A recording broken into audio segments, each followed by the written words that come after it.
Welcome to another exciting edition to GroveCityHockey Presents Hockey in our neck of the woods, and you, sir, were a very talked about person towards the end. I'm a fifth-year senior, kind of. Well, it's my sixth year of college. Incredible. Hey guys, we want to say thank you to our sponsor, Cut Shield, for bringing you this episode. Make sure you check them out on the link below and use the promo code for 25% off your order. Used by all 32 NHL teams and players, Cut Shield is the premier protective player clothing designed by players for players. Their innovative cut-resistant clothing has prevented serious injury to numerous players, including over 30 NHL players. Cut Shield gives you the peace of mind to go out and play without worrying about injury.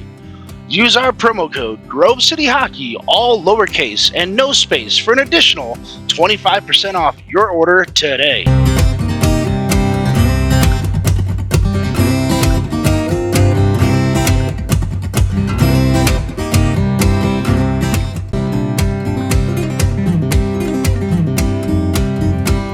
Welcome to GCH Podcast. I'm your host, Ben W. Stock, and with me is a very special guest. I've got Team USA. I believe he's with the Masters again this year.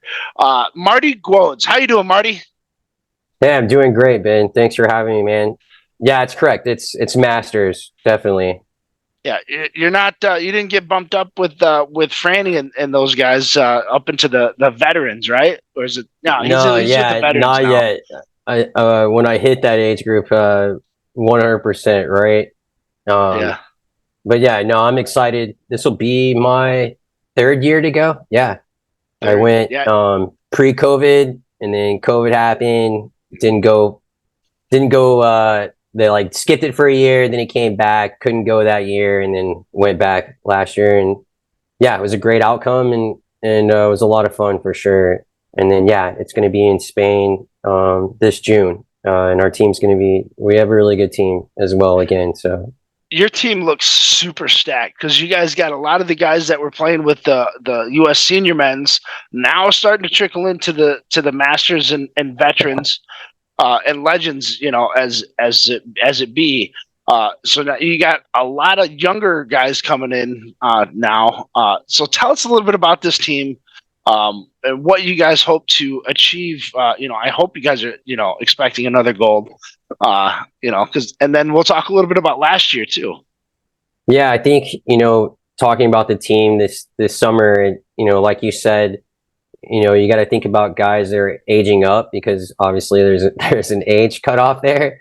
And the biggest things are, being able to lock in guys like Joaquin and Andy Cripps, Skylar Hoare. I mean, the list just goes on. There's I would say every guy on the team is obviously a veteran and has been around the game for a long time. And we have Susko and Ned again, who's a gamer. I believe like Marcus from Palma is the other goalie. I mean, he's a great goalie. He's younger, right? So like, yeah, it's funny because you're like, yeah, these guys are rookies, but it's 38 and over. So it was. I remember when I was a rookie, right? But yeah, no, it's awesome, man. It's going to be so much fun, and and then to go into last year. I mean, obviously we won it. My first year, we lost to France in the gold medal game.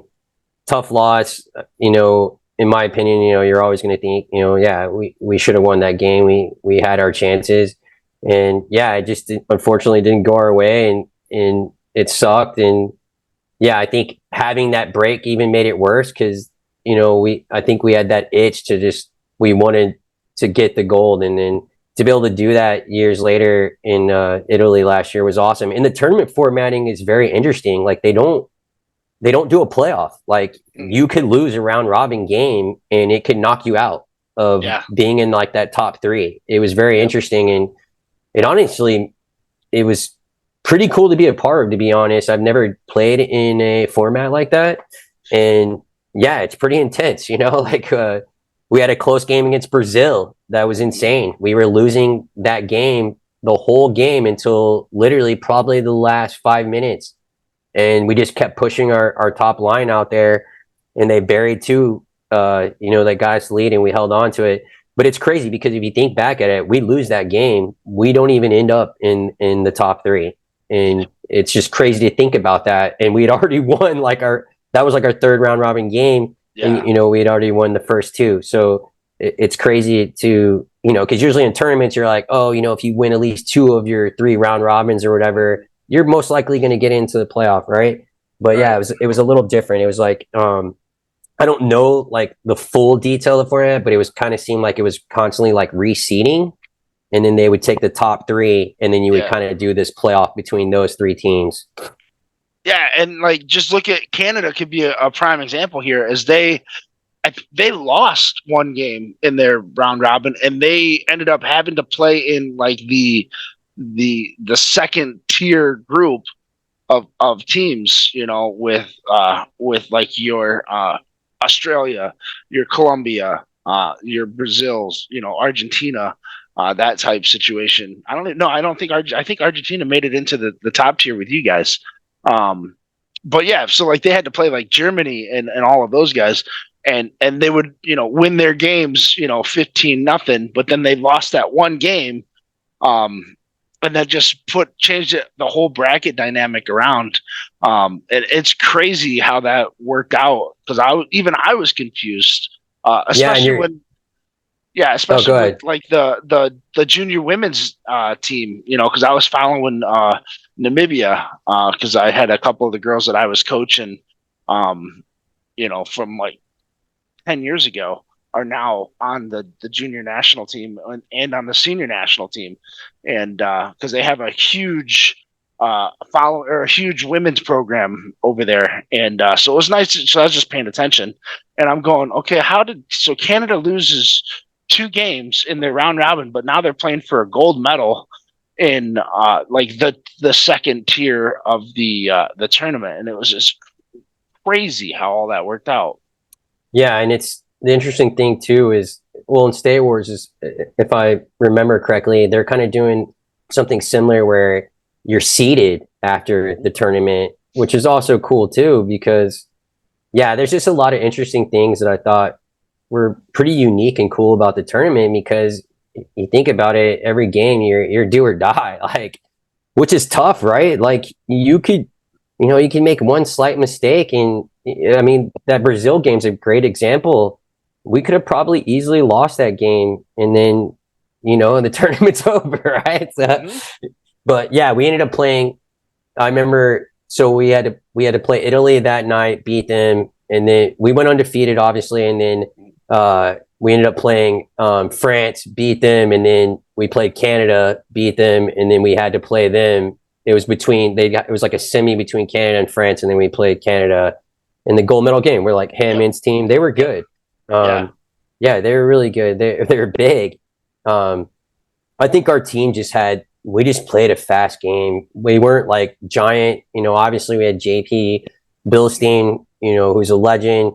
I mean, God, I've known that guy since I was like 16. I was playing against him, but yeah, I think, our top line was like him, Tommy Bruce, Marchand, and, a longtime teammate of JP's, Kenny DeLeo. So, they could just pretty much, to me, they pretty much dominated the whole tournament. And then JP always, I'm sure how he is, and he's just a phenomenal player, and he buries the puck. So he had a sick goal in that game that was just disgusting. I believe when that the IG of that Masters World Tournament, when they shared highlights, it's in it, and it's pretty disgusting.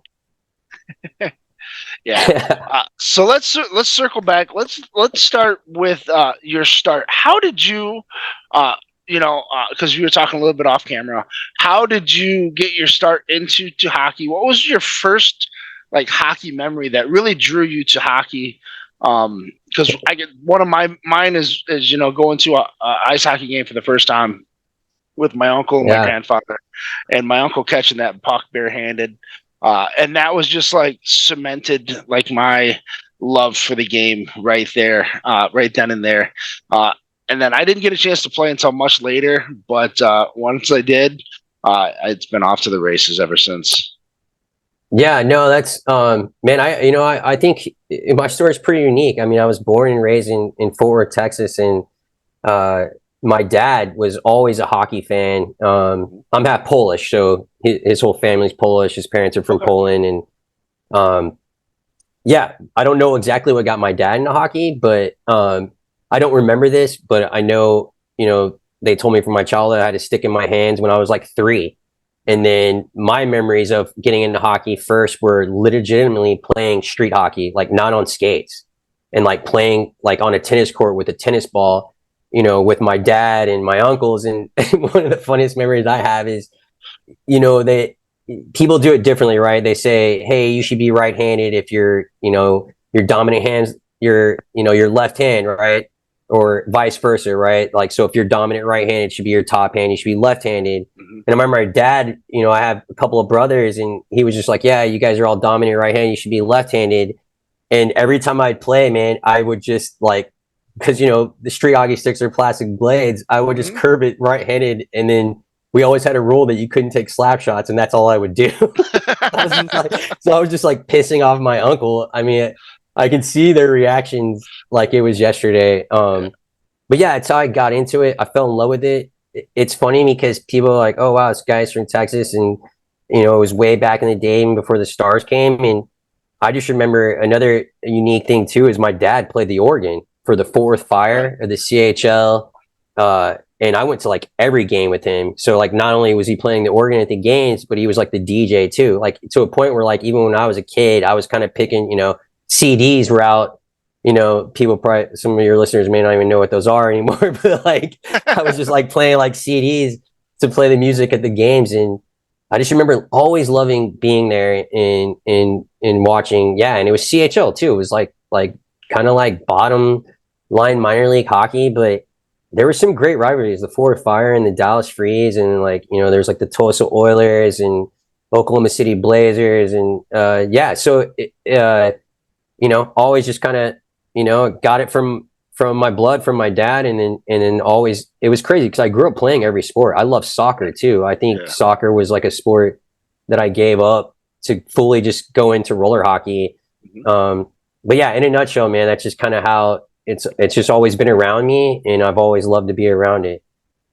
Yeah, it's funny that you mentioned soccer because when I was coaching over in Africa, the Germans, the guys that I would coach, and like the kids, the soccer coach comes up to me and he's like, "I'm not gonna like you. I don't want to like you." And I'm like, "That's fine, man. We don't have to get along, But his business partner was on the board for the club that I was coaching. So I would just go in and have coffee with him. Even though I don't drink coffee, I would just go and have a Coke, and then we'd all just shoot the breeze. And his kid started to like, because his kids were like right there at like the 12, 13 range. And he had like 3 at the time, and now he's got 4. Because he had Mia Mouse after I left. But both of his kids were like, "Hey, Dad, can we go play hockey for the new hockey coach?" After he got a chance to get to know me, and Mark had played professionally in Germany, with Hamburg for a little bit, and he goes, "You're gonna come play in a soccer tournament with me?" And I go, "The hell I am," and I had played 1 year of soccer, and then, but of course you play it, on the school ground during recess and stuff like that. So I get to the weekend tournament, and he goes, we start getting warmed up, and he looks at me and he goes, "Wow, we got the one American who can play." And I go, "Man, don't get your hopes up." And he goes, No, you actually got some pretty good chops here." And I go, "Well, that sucks because I was going to play my senior year after not playing at all." And so to get some kind of praise from him was pretty cool. Yeah, that's awesome. Yeah. But yeah, so now, so from there, you ended up going to college in St. Louis, right? At the University of Missouri, St. Louis, right? Yeah. So yeah, I kind of it's my whole hockey path is pretty interesting. I'll try not to go too much detail, but I never grew up playing ice hockey. The Stars came, kind of later when I was like in middle school, high school. Yeah, they won the cup in '99. That was the year I graduated high school. That was like right when high school ice hockey kind of developed in Texas. And even I had opportunities to play ice hockey, but I don't know. I think just because I grew up playing roller hockey, I just loved it. I loved it more. I had a chance to play high school ice. Our coach, that was that whole bias thing. It's crazy because when the Stars came, I feel like it kind of almost ruined roller hockey in Texas. I feel like roller hockey was pretty big, just from my experience. And yeah, it was that whole thing, which was great, right? The Stars come in. I mean, Mike Modano is my favorite player of all time. I wore number 9 growing up because of him. And it was amazing. That's all great. But I think it was just that thing where like, even, maybe coaches are even still like this today where they're just biased to it. Oh, it'll ruin your game, blah, blah, blah. And it's crazy because I remember growing up and playing a lot of tournaments in St. Louis and roller hockey, and they were all playing both year round. And, those teams out of St. Louis were some of the best every year. So, it was just kind of crazy to me. It was just like, how are these people having this mentality that it ruins your game? And the funniest thing was our high school coach was against it, but some of his best players were roller hockey guys first. So it was just like, wait, what's happening here? But no, I mean, it was that. And then, but I at one point I was like, I like the whole lifestyle of like the junior life, right? Like you're basically, eating, breathing, sleeping hockey. And I ended up like playing for a junior B team in Boston. And it started with me trying out the Texas Tornadoes. We're in the NA. And I had a really good friend who was actually a fighter for them. His name was Chris Gerke. He was from Minnesota, played for like Edina High School and all that stuff. But anyways, yeah, I tried out actually in Farmington Hills. They had in Michigan, and it was that was another crazy experience because I'm not gonna lie, even to this day, I don't really play much ice hockey, but I played junior B and tried out for a junior A team when that league was really good. And I can't even stop both ways. Like I'm like a real life Luis Mendoza. I could probably stop on my left side if I go like really slow, but I just never played enough to really, get dialed in. And it was just one of those things where I was just like, you know what, I want to experience that lifestyle, and I know it'll make me a better hockey player all around. And that's what I did. I tried out, obviously didn't make the team. And yeah, Tony Curtelli was the coach at the time for the Tornadoes. And it was a really cool experience because at that time, that team was so popular that there were guys trying out for the Tornadoes that were already in the league. Like I remember one of the guys on my team in the scrimmages in the tryout was playing for like Danville already. And I was just like, wait, what the hell? Like because they just wanted to go and live in Texas and play for that team. And they were a top team in that league for a couple of years. But so it's, just awesome to be around, that level of skill in a different game, right? And then, yeah, I ended up in Boston, got that full experience and had fun. And then I ended up moving back. And then, yeah, it's funny because I was coaching to lead into how I got to Missouri. And then I started playing I grew up playing for my travel roller hockey team was the Mad Hatters. And I grew up playing with them forever. We ended up like before our team died out, we were playing like men's gold level at like Narch, so we would have probably been like a State Wars AA team or something.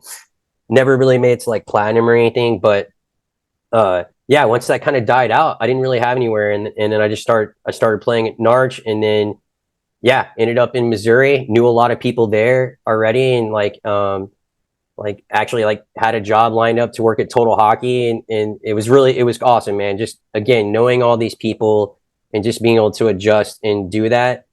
And then long story short, yeah, I played at University of Missouri, St. Louis, UMSL.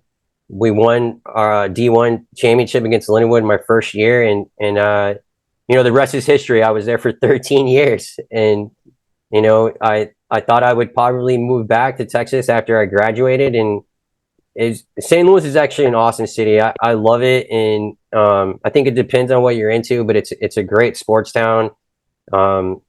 It's a small city, and there's so much to do in that area. But yeah, I love it. I feel like I have family there, and yeah, it was awesome doing that whole experience. And then now I'm in California for about two years now. Yeah. That's So kind of awesome. like nomadic, right? Like I'm just all over the place. But I think that's the coolest thing of the journey is that I've experienced so many different styles of hockey and had the privilege to play with so many different great players. And yeah, I feel very fortunate for all those experiences for sure. Well, and I think that's what makes us, our game evolve too, because you can go to the same local rink and you can dominate that rink for, for a couple seasons. And then for me, it always got stale because I'm going, okay, I needed that competition to change, to boost, to get better. I wasn't content with just being the big fish in a small pond. I wanted to be the small fish in a big pond, so to speak, to get that experience, to get better, to evolve, and to work on. Because I know, like you said, you can be dominant in your little area, but then you go to a national tournament and you just get smoked and realize like, hey, your talent level around you isn't as good as what you think you are. So that's funny you say that because that's 100%. And I think, roller hockey was big in Texas, but it wasn't super competitive. And I remember at one time when we were really good, there was nobody that could touch us. And I think our coach, Chris McNabb, really, really great guy, the McNabb family, great people. And he was super competitive. And he knew right away, St. Louis isn't that far of a drive away. And, right. That's where the Tour Bandits are. And, that's where I grew up playing every tournament against JP, Edmondson, the Leos, Kozlowski, Cooney, all these, legendary players, competitive players. And but that's how you have to do it. It's like you said, right? Like to get to that level, you have to constantly compete at that level, like merging teams. And then it's not even fun. You're not getting anything out of it. And if anything, you're developing bad habits, right? So it's almost like it's like a backfire. You're getting a step further away from actually being competitive and being a top team. And yeah, I think we were just fortunate enough to where, our coach was like, he wanted us, it's like you said, I remember going in my first national tournament, it was like a USA inline one. And Team Paradise was there. And it's like you said, I thought I was good. I thought I was fast. And then I watched this team play and they were like one of the biggest inspirations for me in roller hockey. Cause I was like, they had like the style, they were wearing like Nike, like, skates, like they were sponsored. They were all freaking fast, like Justin Morrison, Eric Bowen. I mean, the list goes on how stacked that team was. And the craziest thing to me was, I can't remember who they played in the championship, a team from Pennsylvania, but they smoked them like 12-1, maybe even worse. That's a national championship game. But then I later found out they got like bronze at Narch. I was like, what? I was like, so it's just kind of like an eye opener, right? Like, oh my God, I can get better. Like I can hit a whole nother level that I didn't even know was possible. So I think that's the thing too. That's awesome thing about sports is, you can be inspired by not even people like your same age, people older than you, younger. It's an awesome thing. And it's funny because the UMSL thing, kind of jumping around, but I actually coached North Texas, the University of North Texas, before I actually played in the league. And I was coaching. This is just interesting. This is kind of like a fun fact. The Nationals was in Colorado, and I was coaching UNT's B team. I was coaching their A and B team, but I think towards the end of my tenure coaching there, I just did the B team. Okay. And it was in Colorado. And I just remember I played a tournament with James Cash, who was the starting goalie for UMSL. And I played like winter nationals in Narch, like right before they went to college nationals. And I was telling all the kids that I coached, like, hey, dude, this goalie is sick. If we can catch an UMSL game, let's go. It turned out we were going to the national championship game against Lindenwood, and we were watching the game, and it turned out like he didn't get started. He didn't even play, which was crazy. And then, long story short, Lindenwood, won that tournament. And, to keep it even shorter, I ended up in Missouri the next year as a freshman, and we ended up winning in Pennsylvania. So it's just kind of, yeah, some of those things are just very interesting how they work out. I was like, oh, could you coach in the league first and then play? Like they might take away the championship now if they find that out. I don't know. No. Just an interesting thing, but yeah, I think it was just kind of goes back to, yeah, I just always had this mindset of like, I just want to keep getting better and keep experiencing the game. And I wanted to go to college. I had never really gone, and I just kind of was like putting my education first. And I just felt like the college, hockey was like a plus, right? A bonus. And it was awesome. And it was a great experience. And obviously that first year was unbelievable. Yeah, and that's the crazy thing is that a lot of kids nowadays don't know that playing college roller hockey is an option. Now I think there's 256 teams throughout the U.S. now. Yeah, something like that. It's interesting. It could be a little less, but somewhere around in there. Yeah, I don't know if it's growing again. That is interesting. I don't know what happened, but yeah, like programs are kind of coming and going. I don't know if it's like back on the up and up. I mean, it's crazy because there's so many kids that play roller hockey in St. Louis, and there's so many schools in that area. You would think that UMSL would still have a team, and they don't. They haven't had a team for a while, and I think that region, they're including like Bethel and maybe somebody else. But yeah, because isn't Lindenwood based out of St. Louis too? It's not that far from there, right? No, yeah, they're in St. Charles. They're like, yeah, right in that they're right there. Yeah. They're all like, yeah, Lindenwood's not far, and then UMSL's like right in the city, and yeah, I mean Mizzou's not that far either. They probably still have a program. It's just interesting because I think they do, and like probably like Rolla probably has one still too, and then you got the Illinois teams right across the border, right? But yeah, it's interesting because Illinois State's right there too. Yep. SIUE. Yep. Mm-hmm. Yeah, those. It's interesting because I haven't really, I don't really follow too much, but hopefully it's growing again.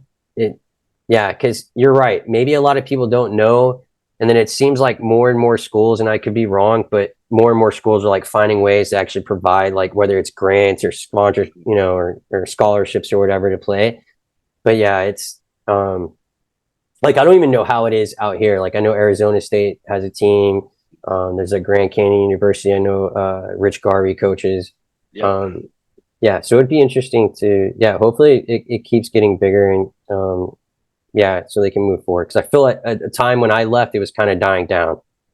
Yeah, but I always know that there's a lot of ebb and flow with roller hockey as far as who's coming, who's going. Western Michigan had a program, now it doesn't. But I hear it's on its way back. Grand Valley I think had a program, lost it, came back as well. But I think that's because they don't have a floor here in the western part of Michigan that's year round, where that they can just go, hey, this is where this can be our home facility. I would love to be able to try to get a floor on this side of the state, just so your former teammate Franny can get prepared for the upcoming veterans tournament that's coming up in June. Because he and I were just talking about it too. Because I said, hey man, you playing veterans this year? And he goes, yeah. And then it was like 20 minutes later, they dropped the roster announcement. And so I was just like, that's I think that one's 45. I can't believe Franny's at that level. Like, yeah, he's gonna do really well. He played awesome every year I played with him. He played awesome. He's a great player and great dude. And even Travis Hawkins is up on the veterans now too. Yeah. That team looks nasty. Like I was like, Jesus. Like, I mean, they were in the gold medal game last year and barely lost. So, I think it's an awesome tournament. It's just something cool to be a part of because it is super competitive. It's like I joke around. It's like, yeah, I made the old balls USA team, but it's still so competitive. And the coolest thing too is there's, the teams play a lot of different style of hockey. It's interesting, and sometimes it can make it tough. And then it's just like any other tournament where you could come across a hot goalie or something, But yeah, it's yeah, it was an awesome thing. And yeah, I can't, like I said, I think that's like almost unfair. I can't believe Franny's on that team. I was like, what the hell? Like, didn't know you're that old. Hell. Yeah. Yeah, he threw me through a loop too, because I didn't think he was. I always thought he was younger than I was, and then when he told me how old he was one time, I went, "Shut up! No, you're not." Because he's always in great shape. Like that dude's like a workout beast. Yeah, 100%. And I remember I was actually talking to him. I did an interview with him while you guys were in Italy last year, getting ready to. You guys were getting ready to play. I think it was you guys were getting ready to play France, to be honest with you. And yeah, so it was pretty cool just to be able to have that like in tournament interview with him, and how he prepares and everything like that. So speaking of that, tell us a little bit about your USA time, like because you said this is your third trip. You've been to Italy twice, going to Spain. Is this your first time going to Spain? yeah, it'll be my first time going to Spain. The only part of Europe I'd been to was Italy. Yeah, because I'd been to like Canada, Mexico, like other countries like West Indies, but yeah, never like Italy or any of that part of Europe. And it's crazy because the arena looks unbelievable. It looks massive. It looks like something like from the Olympics or something. I don't even know. I'm like, what is this place doing in like Spain? Like, what's going on? But obviously, like one thing I've been kind of paying attention more to is, those pro leagues out there. Like Di Martino and all those guys playing. And that, I mean, yeah, that's awesome. So at the same time, it doesn't shock me. I mean, even the facility last year in Brunico was unbelievable. Like, yeah, those places are very unique and just really cool to be able to go and see, right? But yeah, I'm looking forward to it as usual. Not just playing, and I think obviously as a hockey player, obviously being able to hang out with your teammates and bond, and that's a big part of it too. And then being able to do it overseas is even cooler, right? Like you get to experience things you never, or for me, I never have, right? I'm sure guys have gone to Spain, and I know probably guys are even probably staying maybe a few days after to really enjoy it too. But yeah, it's just I feel very lucky, and it's always a great time. Well, yeah, and then not only that, but you get to represent your country. Probably something of a dream that you've had, ever since you put on the hockey sweater, and playing throughout your career is just hey, you always look back at for me at least, I always because I watch Miracle on repeat every night just before I go to bed because I don't want to turn something on that I'm going to pay attention to. So I just throw on Miracle or Invincible, and then I fall asleep, and then I don't have to worry about, okay, what did I miss? Because my fiance, she's like, I got to have something on the TV. And, so like when I go to bed here in a few minutes, she's going to have like some cooking show, and I'll be like, and I can't turn the TV off because otherwise she just gets mad. So I'm like, all right, so I'll just put on like I'll just toss on a movie and then call it good. Usually those are my two go-tos. Miracle is awesome. When I worked at one of the retail stores for Total Hockey in St. Louis, I think I worked at one for like 5 years. Yeah, and we didn't have like, I don't know why we didn't have it right away, but we didn't have like cable, so we just had a DVD player. Oh, we played Miracle every day. That was in the rotation. Yeah, every day. Yeah, that's definitely a classic movie. I would say Youngblood is probably my favorite of all time. But there's so many good hockey movies, man. But yeah, Miracle is just obviously it's a true story. It's an amazing story. But you're right. I representing, our country is an unbelievable, privilege and honor. I have, on my Polish side, my dad's grandparents were very patriotic when they came to America. So yeah, I think it has an even more special place in my heart to be able to, compete and represent, our country. It's amazing for sure. Yeah. Cool. So tell me, just before we take off here, because we're about out of time. So give us a couple of your favorite memories that you have. When it comes, because I know I'm going to get your other team, one of your teammates, Vince Free. I had him on earlier, but I think I got him. Yeah. I got Vinny coming back on for a follow up here pretty soon. So. Oh man. Greatest hockey memories? Shoot, man. Yeah. That's it.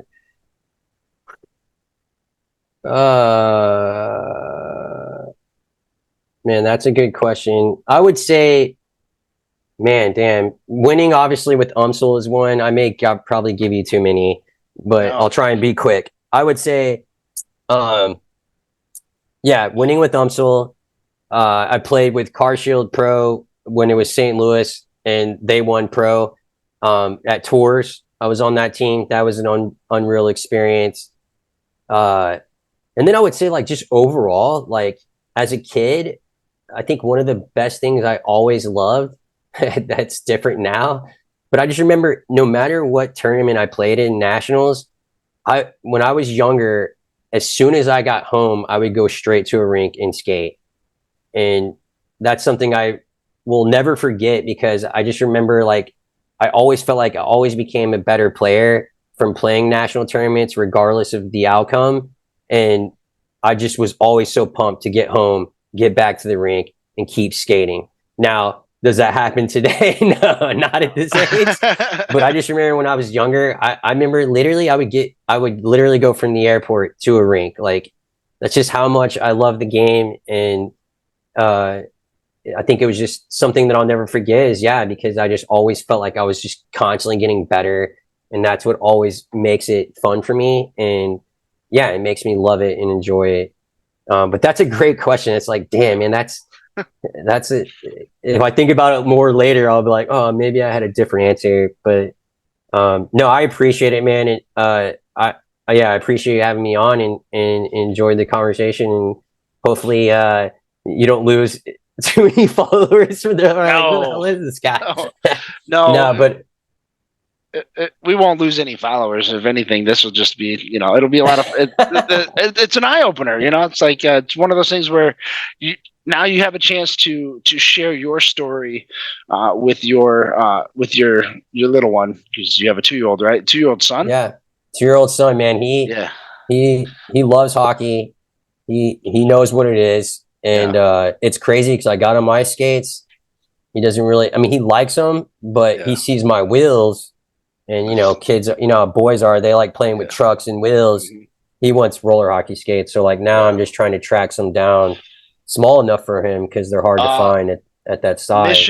Mission Little Rippers is what I got Luke. So they go all the way down to, I think you can go all the way down to a size 7. Yeah, see, that's what I would get. That's what I was trying to get him, is a 7. They'll be a little big for him, but not crazy big. Doesn't matter. But yeah, that would be awesome, because I think I feel like it's kind of in his blood. Like, he'll see hockey on TV. He calls hockey sticks happy sticks, because he can't say it, but like, hey, same thing, right? That's a memory right there, because you used to call these your happy sticks, man. Now you're able to, when he gets a little older. So Epic Hockey just sent me a new stick, because I'm like, I haven't played in 8 years now that I really do the math.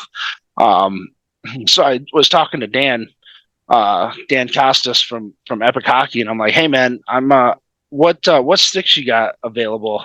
Because I'm looking to buy a stick. And he's like, I'm gonna send you my signature stick. And so I got it the other day, and my fiance brought it in, and she's like, I think he got something from Grove City. And I go, I don't think I got anything from Grove City, unless it's my Christmas present that they haven't sent to me yet.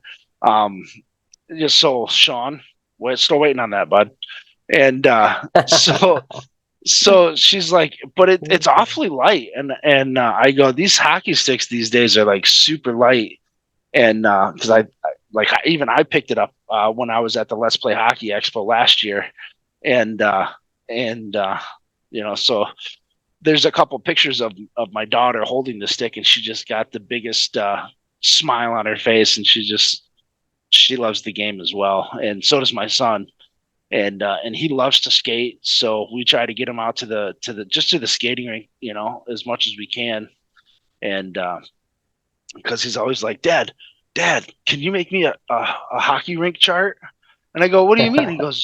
He goes, yeah. So like every time I have a good day that we get to go to the hockey rink, like it'll, because we do like a potty chart, or he just did one where because he really likes fire trucks and fire engines, and my mom's husband, or my stepdad, he's a chief of a fire down in South Bend, Indiana, and he's like, well, let's come on down and we'll give him a ride on the fire truck, and so he finally got from point A to point B on that one. So now he's like, hey, Dad, can we do another one, but with a hockey rink this time? And so he's pretty stoked about that. Yeah, that's awesome, man. Yeah, you're right. I mean, those moments are definitely priceless, man. And yeah, it's awesome to have those moments and be a part of those for sure. Yeah. So, well, Marty, I can't thank you enough for being on the pod with me today. It's late, but it was well worth it. It was well worth it. It's one of those things where, hey, I'm not going to get much sleep tonight anyway, so it'll be fine. No, hey, yeah, I appreciate you having me, man. And yeah, hopefully you do get some sleep. Well, and I hope you guys, I hope you and the rest of the boys have a great summer this year. I know we're going to have a conversation before that. Hopefully we can get you on, maybe while you guys are at the tournament, kind of like what I did with Franny, just to see how things are going. Maybe it's a quick 10-minute interview, like, hey, this is what we're experiencing. This is what we noticed from last year to this year. Because you guys look stacked. I don't see you guys having a problem this year.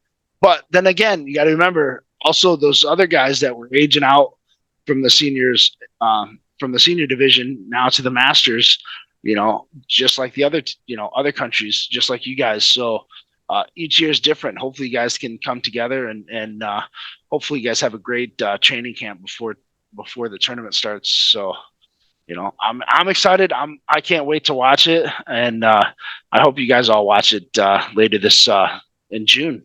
So yeah, awesome, man. No, I appreciate it. Yeah, I would definitely be down with connecting with you again for sure. Sweet. So, all right. Well, that's going to do it for this episode of GCH Podcast. I'm Ben W. Stock, and with me was Marty Gwozdz. I think I got it right. Yeah. All right, man. It was a pleasure, and again, good luck for this year, and I can't wait to see how the results turn out. Thank you. Appreciate it.